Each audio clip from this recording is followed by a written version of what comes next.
Hello friends, आप सभी का स्वागत है ज्ञानसार स्टडी चैनल में। और जैसा कि आप सभी जानते हैं, हमारा नाम आशीष कुमार है। उम्मीद है आप सभी अच्छे होंगे और इस समय आप सभी घर में होंगे और घर में रहना भी चाहिए हम लोगों को, ताकि हम सभी स्वस्थ रहें। क्योंकि ये हर कोई जान रहा है, हर कोई कह रहा है, डॉक्टर्स भी यही कह रहे हैं, स्टे होम स्टे लाइव।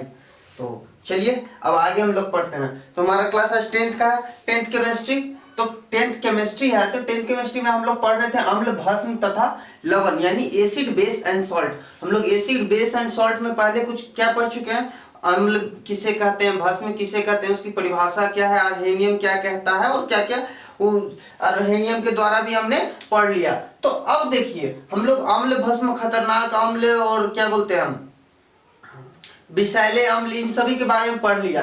तो चलिए अब आगे हम लोग बढ़ते हैं। तो आगे हमारा क्या है, अम्ल तथा भस्म द्वारा रंजक के रंग में परिवर्तन सूचक, यानी कह रहा है कि अम्ल और भस्म है उस कोई कुछ ऐसे चीज होते हैं जो इंडिकेटर के तौर पे होते हैं, वो अपना कलर अम्ल या भस्म में जाने पे चेंज कर लेते हैं। तो वो क्या होते हैं, आइए देखते हैं। तो कह रहा अम्ल तथा भस्म कुछ रंजकों के रंग परिवर्तन करने में सक्षम होते हैं, यानी कि कुछ ऐसे रंजक होते हैं जो अपना रंग परिवर्तन कर लेते हैं। तो आइए देखते हैं क्या है रंजक या सूचक, इंडिकेटर है लिटमस पत्र। लिटमस पत्र लाइकेन नाम के पौधे से बनाया जाता है। ये इसको जब हम अम्ल में डालेंगे, यानी कि एसिड में डालेंगे, कह रहा है कि अगर जब हम अम्ल में डालते हैं लिटमस पेपर को, तो वो कैसा हो जाएगा, रेड कलर का हो जाएगा, जबकि वो एक्चुअल में कैसा होता है, नेचुरली लाइट पिंक होता है, एकदम हल्का गुलाबी कलर का होता है। तो उस पत्र को जब हम अम्ल में डालेंगे, किसी भी तरह का अम्ल में होगा, उसको डालने पे क्या हो जाएगा, यह रेड कलर का हो जाएगा। और जब क्षार में डालेंगे, यानी कि बेस में डालेंगे, तो जब बेस में डालेंगे तो वो कैसा हो जाएगा, नीला हो जाएगा। तो ये सब क्यों किया जाता है, जब जैसे सपोज दैट मान लीजिए कि मेरे पास कोई लिक्विड है, हमको पता नहीं है ये एसिड है या बेस है, तब इसको हम जानने के लिए उस लिटमस पेपर को उसके अंदर डालते हैं, और डालने से हमें ये पता चल जाता है कि वो जो लिक्विड हमारे पास मौजूद है वो न्यूट्रलाइज है या फिर लिटमस पे अम्ल है, एसिड है या फिर बेस है। तो इसके लिए फिर हमारा आता है मेथिल ऑरेंज। मेथिल ऑरेंज कैसा होता है, उसको जब हम एसिड में डालते हैं, देखिए मेथिल ऑरेंज कुछ पाउडर टाइप का होता है, उसको जब हम मेथिल ऑरेंज को लिक्विड में डालेंगे, अगर वो लिक्विड एसिड होगा तो वो रेड हो जाएगा। अगर वो लिक्विड बेस होगा, यानी कि वो विलियन अगर बेस होगा, तब कैसा हो जाएगा, वो पीला कलर का हो जाएगा। अब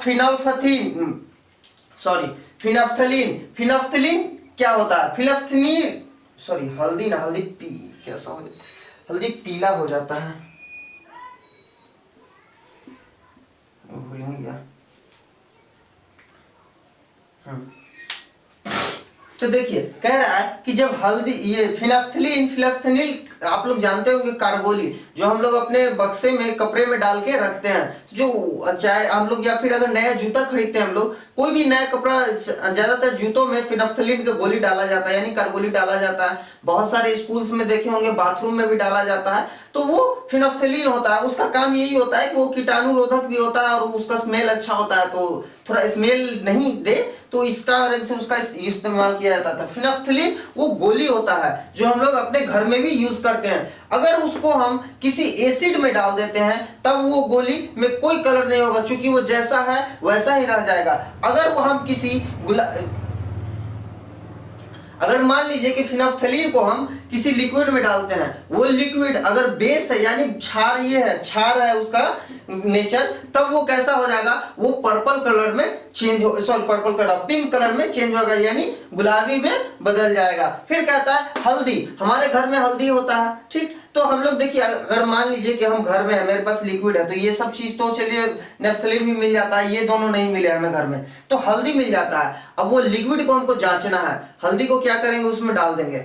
अगर उस हल्दी के कलर से और ज्यादा कलर हो जाता है पीला, तब हम जानेंगे कि वो क्या है, ये एसिड है। आप घर में भी एसिड होता है, आप लोग ऐसे प्रैक्टिकल कर सकते हैं, उसमें हल्दी डाल के देखिएगा, तो वो उसका कलर चेंज हो जाएगा और भी गाढ़ा हो जाएगा, तब हम कहेंगे कि वो लिक्विड क्या है, वो अम्ल है, यानी एसिड है। फिर कहता है कि अगर हल्दी को हम क्या करते हैं, बेस में डालते हैं, यानी क्षारीय में डालते हैं। अच्छा, खाने का सोडा हम लोग के घर में होता है, खाने का सोडा को पानी में डाल के उसका विलयन तैयार कीजिए, यानी सॉल्यूशन बनाइए, और सॉल्यूशन में थोड़ा सा हल्दी का पाउडर डाल दीजिए। एक बार डाल के आप लोग टेस्ट करके देखिए घर में प्रैक्टिकल करके कि होता क्या है। जब उसको डालिएगा तो देखिएगा कि वो लाल भूरा भूरा कलर में बदल जाएगा, तो तब अब हम लोग कह सकते हैं कि वो जो विलयन है वो कैसा है, क्षारीय है। फिर कह रहा है कि चुकंदर यानी कि जो बीट रूट होता है, बीट रूट हम लोग के यहाँ आता है हमेशा सब्जी में, तो उस बीट रूट को हम लोग सलाद बना के उसका ज्यादातर खाते हैं। तो देखिए बीट रूट जो होता है चुकंदर,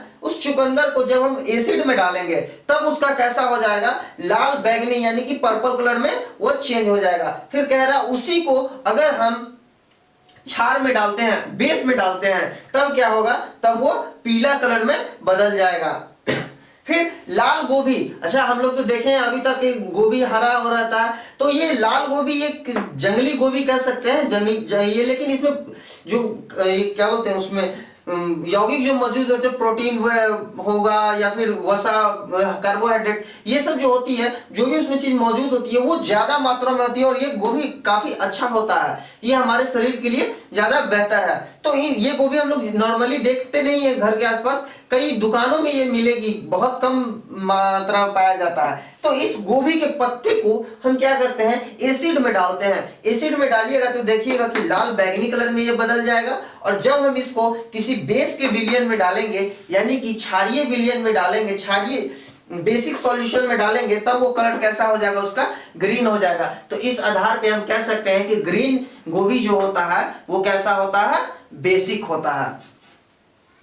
ठीक, इतना तो हम लोग जान लिए कि अब किसके थ्रू हम लोग किसी भी चीज का पता कर सकते हैं। तो इस चीज को आप लोग अच्छे से समझ जाइए, अगर नहीं आया समझ में तो हमें कमेंट करके बताइए, मैं फिर से बताऊंगा। फिर कह रहा है एक और है, अम्ल के धातु की, अब देखिए अम्ल तथा भस्म यानी कि एसिड और बेस का हम लोग धातु से उसका रिएक्शन कराते हैं, यानी मेटल के साथ उसका रिएक्शन कराते हैं। तो आइए सबसे पहले हम लोग किसका लेते हैं, अम्ल का लेते हैं। तो अम्ल के धातु की अभिक्रिया कराने पर लवण तथा हाइड्रोजन गैस बनता है। यानी कह रहा है कि जब हम अम्ल को यानी कि एसिड को जब हम मेटल के साथ रिएक्शन कराते हैं तब क्या होता है, जब एसिड को हम मेटल के साथ रिएक्शन कराते हैं तो देखिए उसमें फॉर्मूला लिखा हुआ है कि जब हम किसी एसिड को मेटल के साथ रिएक्शन कराते हैं तब सॉल्ट के साथ साथ वो हाइड्रोजन गैस भी देता है।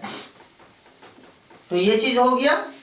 देखिए इस चीज को आप ज्यादा ध्यान दीजिएगा, ये फॉर्मूला अगर आपको याद है ना तो ये चीज आपको याद करने की जरूरत नहीं है, ये रिएक्शंस किस में क्या हो रहा है, बस फॉर्मूला आप याद रखिए। जैसे मैथ्स में हम लोग फॉर्मूला रखते हैं, सारे प्रॉब्लम सॉल्व हो जाते हैं, वही यहाँ पे है। कह रहा है कि अगर एसिड है, आपने कोई सॉल्यूशन ये यौगिक लिया, कंपाउंड लिया, वो कैसा है, एसिड है, और आपका रिएक्शन मेटल के साथ कराना है, तो इतना आप जान लीजिए, एकदम निश्चिंत आंख बंद कर लीजिए कि आपको लास्ट में हाइड्रोजन गैस निकलेगा ही निकलेगा। तब यहाँ पे देखिए कुछ एग्जांपल्स मैंने दिया है, जिंक ऑक्साइड का है Zn+H2SO4, इसका रिएक्शन हमने कराया Zn के साथ। तो अब देखिए हाइड्रोजन सल्फेट है, तो ये यहाँ पे हो जाएगा जिंक सल्फेट प्लस H2। अब यही फिर फेरस आयरन है और उसके बाद हाइड्रोक्लोरिक एसिड है, तब ये बनाता है FeCl2 प्लस H2, यानी कि फेरस क्लोराइड बना लिया और ये हाइड्रोजन गैस यहां से निष्कासित हो गया। अब कह रहा है कि इस अम्ल को हटा के यहां पे भस्म कर दीजिए, यानी बेस का धातु की अभिक्रिया, बेस के धातु की अभिक्रिया कराने, बेस के साथ बेस के साथ धातु की अभिक्रिया कराने पर लवण तथा हाइड्रोजन गैस बनता है। अब देखिए यहां अम्ल है, इसको भी भस्म कर दीजिए और इसको बेस कर लीजिए। कह रहा है बेस का मेटल के साथ रिएक्शन कराइए, तब भी क्या होगा, साल्ट और हाइड्रोजन बनेगा। इसका एग्जांपल किसका, अब हम लोग बेस और मेटल का रिएक्शन कराते हैं, तो कह रहा है पोटेशियम हाइड्रोक्साइड और एल्युमिनियम ले लेते हैं, यानी कि KOH प्लस 2Al, इसका हो जाएगा 2KaLO2 प्लस H2, यानी कि पोटेशियम एल्यूमिनेट और हाइड्रोजन ऊपर चला गया। ये क्या हमारा है, ये हमारा सॉल्ट है, ये तो आप लोग जान ही रहे हैं हाइड्रोजन गैस है। उसी तरह यहाँ सोडियम हाइड्रोक्साइड ले लेते हैं और प्लस जिंक ले लेते हैं, तब क्या होता है, सोडियम जिंकेट बनता है।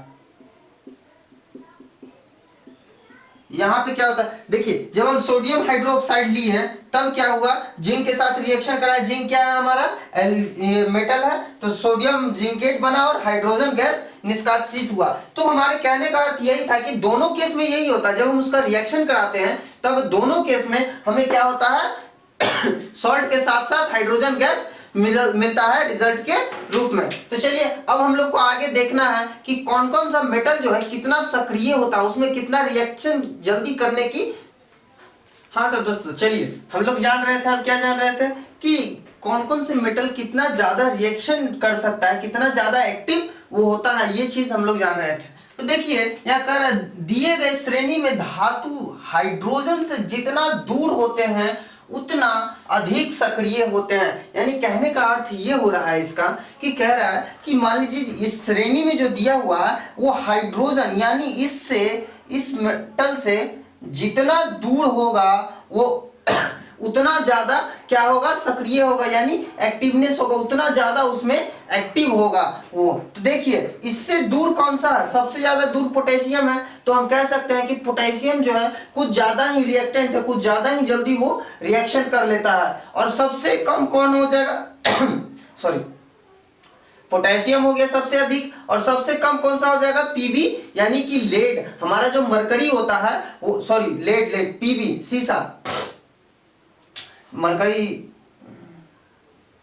Hg होता है, तो ये जो होता है लेड पीबी, ये हमारा क्या होता है, सबसे कम होता है सक्रिय, ये बहुत कम सक्रियता होता है। तो वही यहाँ पे कह रहा है दिए गए श्रेणी में हाइड्रोजन से जितना दूर होते हैं वो इतना अधिक सक्रिय होते हैं, और जितना नजदीक होते हैं वो उतना ही ज्यादा सक्रिय होते, सॉरी कम सक्रिय होते हैं। अब देखिए अब कह रहा है कि ये तो है सबसे कम, इसको बोल सकते हैं सोना को बोल सकते हैं। तो ये चारों जो है ये न के बराबर रिएक्शन करते हैं, इसीलिए इनका हम लोग ज्वेलरीज में इस्तेमाल करते हैं, यानी कि जेवर बनाने में इसका इस्तेमाल करते हैं, तार बनाने में, या फिर जो भी बर्तन वगैरह है उसका इस्तेमाल इसीलिए किया जाता है इनका, ताकि ये क्या होता है कि रिएक्शन ये जल्दी नहीं करते हैं।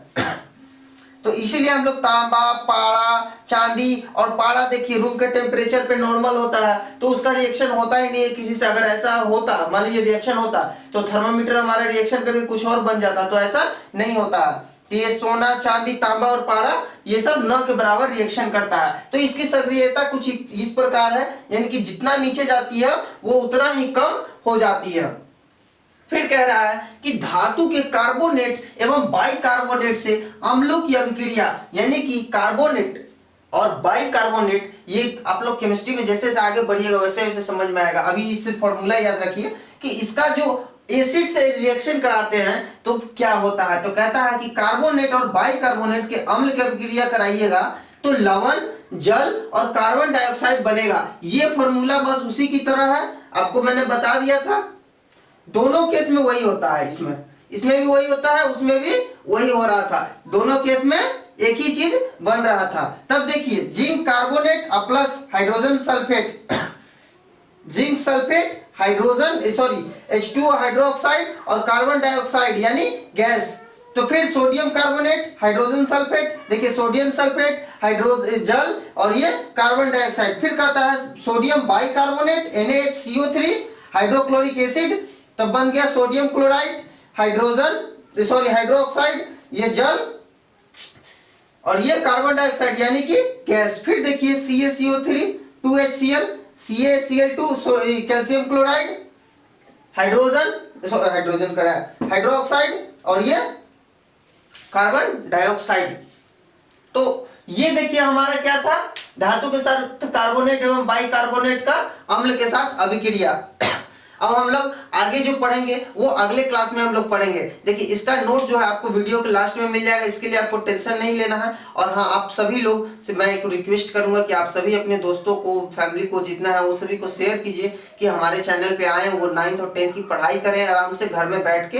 क्योंकि मुझे नहीं लगता है कि कोई भी यूट्यूब चैनल इतने अच्छे से पढ़ाता है, इतने मेहनत करता है आपके लिए। तो मैं चाहूँगा आप सभी को बताएं कि यूट्यूब पे हमारे 9th और 10th स्पेशली हिंदी पैटर्न के लिए स्टार्ट हो चुका है और चल रहा है, बहुत दिनों से आप लोग देख रहे हैं। तो तो दोस्तों आज के लिए इतना ही। अगर हमारे वीडियो में किसी तरह कोई कमी है तो हमें कमेंट करें, लाइक करें, शेयर करें और सब्सक्राइब करना तो बिल्कुल ना भूलें। और आज के लिए इतना ही। Thank you, good bye.